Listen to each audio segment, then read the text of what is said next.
Hello friends! Look, it's a new video from the Museum Modeler. I know it's been like 9 or 10 months or something like that, and I am real sorry about that. Just so much has been happening in my life that I've got time to model, but not really much time to sit down and do these videos and upload them and stay active in this field. That said, I found myself with some free time today, so I figured why not knock out a couple of things that I've been wanting to do for a while. So this will be a quick inbox review of Revell's 1/144th U.S. Navy Landing Ship Medium, or LSM, early. These were vessels that would drive right up on contested beaches, offload a couple of vehicles, some troops, and then pull themselves back out to sea for another wave. It was part of the U.S. Navy's offensive fleet during the island hopping campaigns. They didn't see too much action. In fact, I don't think they saw any action in the Atlantic. Now that I think about it, these were all Pacific vehicles. This is just going to be a little unboxing and quick look at the sprues. When I got this kit for the holidays, I tried to find some video reviews of it so I could see, what I was getting into, and I couldn't find much. There's one or two out there that are unboxing, but they're done by modelers who are very, very good at their craft, but are admittedly not shipbuilders. And so I thought that I would take a stab at this from somebody who has more experience with ships. So if you're out there and you're thinking about this, maybe this will be helpful. Hope so. All right, let's go ahead and crack open the box. You do get this nice, lovely artwork. Now, quick note, the sprues come bagged. That said, this is my second stab at this review because something went cattywampus on my video a few minutes ago. So this is actually take two, and rather than rebag all the sprues and say, ta-da, they're brand new, I didn't go through the trouble with that. That said, these sprues have only been out of their bags for 5 to 10 minutes, so it's not like they come like this. Every sprue, let's just start saying fret, that's the right word, every fret, it comes bagged. So, all right, we'll start with the instructions. You got two booklets. The first is actually a separate painting booklet, which is a nifty little feature, though of course it's not in full color. Not enough companies do that, in my opinion. You have 4 different markings this ship can be in, 2 1944, 2 1945 LSMs, in case you're an LSM aficionado, which I am not. The numbers are LSM 14, LSM 133, LSM 201, and LSM 210. I haven't done enough digging into these schemes to really know what I'm looking at. That said, this could be measure 21 just because of its solid scheme there. Fun fact, I'm basically colorblind, so unless these say like light gray or sea blue, I have a difficult time figuring out exactly what color is what, but that's for me to deal with. So you've got that solid scheme, and then these two more varied schemes, which remind me of measure 12 modified from 1942 with the slightly random splotches. And I'm going to do one of those, either 201 or 210. I believe 201 was at Iwo Jima. I think 210 was at Okinawa. So I haven't decided which yet, but probably 210 because I've got family out in Okinawa. All right, instruction booklet proper. I'll try to keep this centered. That was actually the problem with the earlier video. It's a big honkin' book of instructions. There's 60 or some odd instructions here. It reminds me of Dragon, actually, how complex some of these steps are. That said, unlike Dragon, where you have 43 steps on one image, Revell has at least broken it down here step by step by step by step. Some of this stuff, though, is crazy. I mean, look at this. If you're a shipbuilder, you know what we're looking at here. 20mm Oerlikon. That is a 4-part Oerlikon. I've built that in 1/700 scale in 3 pieces and almost gone insane, so that will be interesting. And you have vehicles that this kit comes with. We'll take a look at those in a minute. And there's rigging, nice little rigging map for handrails, which again we'll see in a minute. So there's that. All right, I'm going to move this box out of the way so I can make sure all of the frets stay in focus where they need to stay. First off, we have us a 2-part hull split along the keel. Let's get that aligned proper-like. Wait for it. Wait for it. There we go. Okay. So you got some locator pins in the keel area, which actually look like they're in the right spot. You might actually have some help getting located there. Oh, fits together. You'll have to clean that up if your keel is going to be visible, but if not, you should be all right. because we've got a separate stern plate and then of course the bow ramp. You don't have to worry about cleaning up any seam lines at that part of the ship.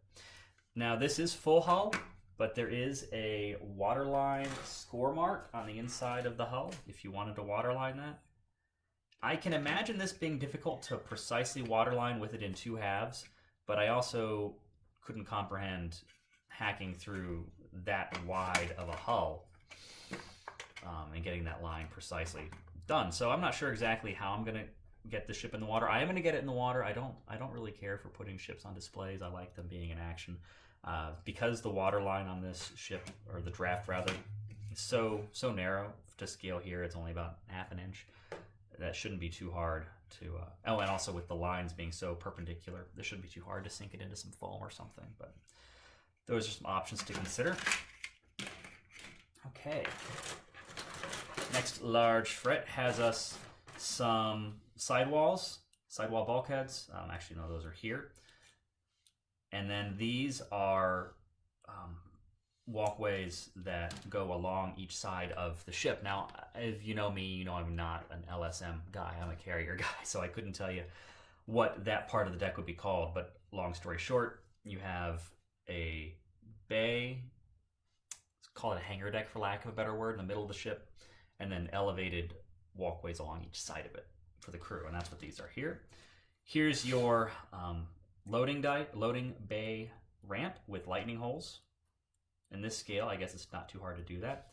And then also your exterior loading bay door, which has some nice, looks like treading or anti-skid detail on it. So it's amazing things you can do in this scale, I guess. All right, and the next giant piece is the bay deck itself. Goodness, hangar bay, loading bay, well deck, I don't know, call it what you will, but it's one piece. You have tie downs, which have some nice detail and some, these probably go to the bilge, just for excess water. And then here's part of your winch assembly that goes with the crane. It's gonna go here in the rear. And then here's your offloading area in the bow. All right, now you got lots of smaller frets. This contains most of your conning tower bridge pieces. There's the base of it, and then it builds up in sections like a layer cake. Some of these are going to have exposed areas. You have this decking detail here. Others are going to be fully enclosed. I'm assuming that these little pins are leftovers from the molding process. I can't imagine that you've got a fully detailed interior bridge that you can't see. But you know what? Let's just answer that question now. Survey says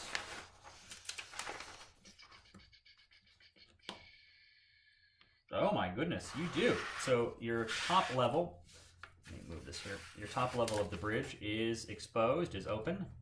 So here you have some seat supports and some instrumentation that I guess we'll detail up later. No, so that whole thing is going to be open. Hey, that's fun. I like that. All right. Back out. You got some ladders, masts. That's a nicely sized mast. This scale is going to be really different from 1/700 scale. One thing that really peeves me is ship's boats. You know, I know they're an afterthought, but still, can somebody please make a ship's boat that isn't awful without requiring photo etch or gobs of scratch building? That's basically a 1/700 scale boat blown up to 1/144 scale. I mean, you've even got the cradles that are overscale and molded on the bottom. So that's disappointing. But everything else looks nice. And it's worth mentioning too, this being a Revell kit. You know, I'm very skeptical about Revell usually, but their newer stuff, you know, I've heard is nice. It's my first new Revell kit. This one is, and yeah, I'm pleased with what I've seen so far. Okay, more mast, more conning tower. These are some decking sections. You've got some molded on step ladder there. That'll probably want to get replaced with photo etch. And there is a photo etch set from this kit that I picked up that I'll cover quickly at the end of this video. All right. Here you got a piece of the stern. I imagine so, since you've got your prop shaft alignment holes there. So there's going to be the back of your stern, I guess, the very rearmost part of the ship. These are interior supports for framing the hull together. They will not be visible. So the fact that Revell put these fun little lightning holes in it looks kind of cool, but is completely pointless and will be quite invisible once the ship is finished. All right. Here's, that's got to be a display base right there. You've got some components to your loading door here with lightning holes built in. So again, another nice touch. Is that a chain? That is a chain. It's molded into a particular shape. At this scale, you can just use jeweler's chain. I think you'll get away with it just fine. But that's not bad. It's some nice grading work there.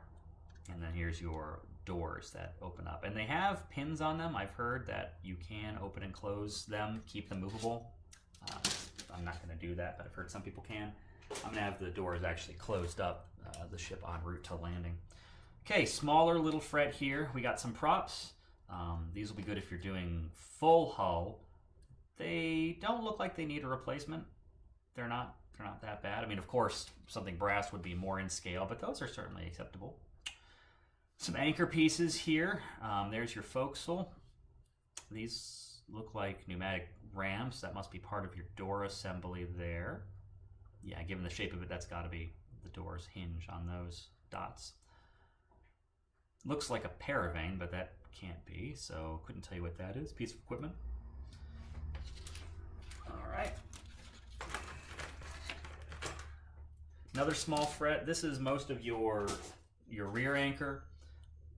It probably has a name, but it's the one that would pull the LSM back into the sea after she had offloaded her troops. Some mast assemblage there. That's nice, actually. I like there's got some equipment hanging down. Doesn't look out of scale. Winches, ladder. The ladder is out of scale, so that'll need to be replaced if that bugs you. What is that? That's a thing. Couldn't tell you what kind of bulkhead that is, but since it's with all of the aft anchor pieces, it's probably got something to do with the aft anchor. All right, got us some small Sprues Fretts now. Actually, there are two of each of these, so let's go over what we got. This is part of your nameplate, obviously. Here are your bow sections, and it's important to note that Revell is marketing this as the LSM early, which means they'll have an LSM late probably at some point, which did have a different bow design. If I'm not mistaken, this one is going to be the lower forecastle, and the later ship has the higher forecastle. I might have that backwards. I haven't done too much research yet, but there's your two different forecastle sizes, prop shaft, handrails, some sort of, could be a sight for an Orlican. Yeah, I'm gonna go ahead and say that's an Orlican sight. I could be wrong, but that's more than likely what it is. And some voice tubes, probably. That's a nice touch. You don't normally see voice tubes. Yeah, bridge pieces, some fair leads. By the way, you may have noticed when I showed the hull earlier, but it does have fair leads molded onto it, and they are not that out of scale. So that's, I can live with that. If you can too, then cool. All right, tiny little fret. Got two of these. This has a life raft, which is so weird for me seeing in this scale because I'm so used to them being about that big. But hey, that's cool. And some supports for it. That ladder isn't very out of scale, so that's good. And some handrails. And again, you got two of each of those frets. And now you move on to what would be the weapons fret on a normal ship build. This being an LSM, it's mostly vehicles, and there are going to be three of this fret. So this fret contains a Sherman, and here's where the armor guys are going to kill me, a truck, and an armored vehicle. Sorry guys, armor is not my thing. I build it from time to time, not an armor guy. That said, I think they look good. You've got a one-piece Sherman turret there. Here's your Sherman undercarriage. I think that looks good. You've got bogies, drive chain, and or drive sprockets rather, and you've even got tread detail, which at this scale doesn't look too overdone. There's your tires for your other vehicles, And for some reason on this vehicle fret, you've also got 20mm Oerlikons, which in this scale is just ridiculous. But there's 2 of them, so you're going to get 6 Oerlikons, because like I said, you've got 3 of this fret. And these are your tripod bases.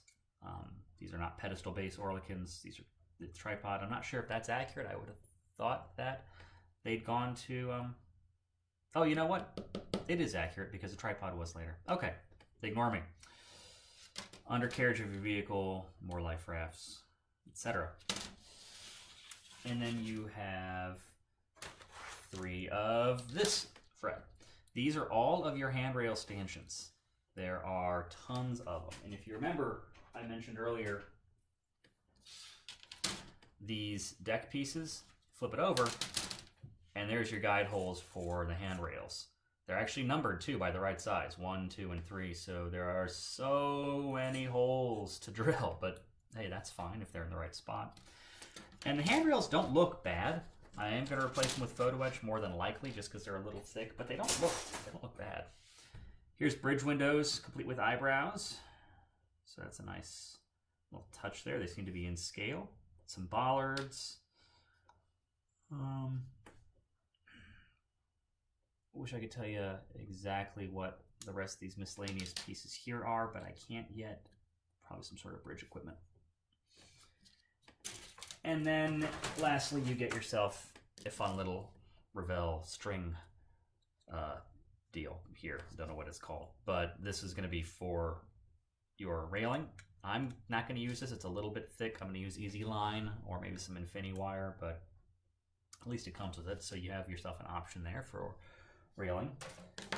And that's what you get with the kit. Oh wait, decals. Can't forget decals. All right, these are just Revell decals, so they're not cartograph or anything. The carrier film on them looks like it's pretty close to the numbers. You want to do an excessive amount of trimming, but there's your different numbers of the ships there. Got yourself an American flag, which that might be fun to do at this scale on a piece of aluminum foil. And then some decals for the stand, as well as your vehicle decals. So these are just your stars, your insignia. And that's not too daunting. All right, so photo etch. Nautilus Models makes a photo etch set for this kit that I picked up. It's cheap too. It's like $15, $20 at Free Time Hobbies, but there's not a whole lot of pieces, but you get the parts you're going to need the most. So you do have some ladders, handrails, mast pieces, Oerlikon sights, and that's good at that scale, because while the kit comes with Oerlikon sights in plastic, it's too thick. So that'll be a good replacement to have. These are some anchor components. It's a walkway. I don't have the directions in front of me. I couldn't tell you to where it goes. And then here are all of your handrail stanchions, which they got a little bit mussed up in shipping, but they're all there and they're in good shape. Let me just wreck them a little bit more. But that's what you get with the Nautilus Model set. And these will be some very useful additions, especially with the ladders and handrails, just because some of them were just too darn thick.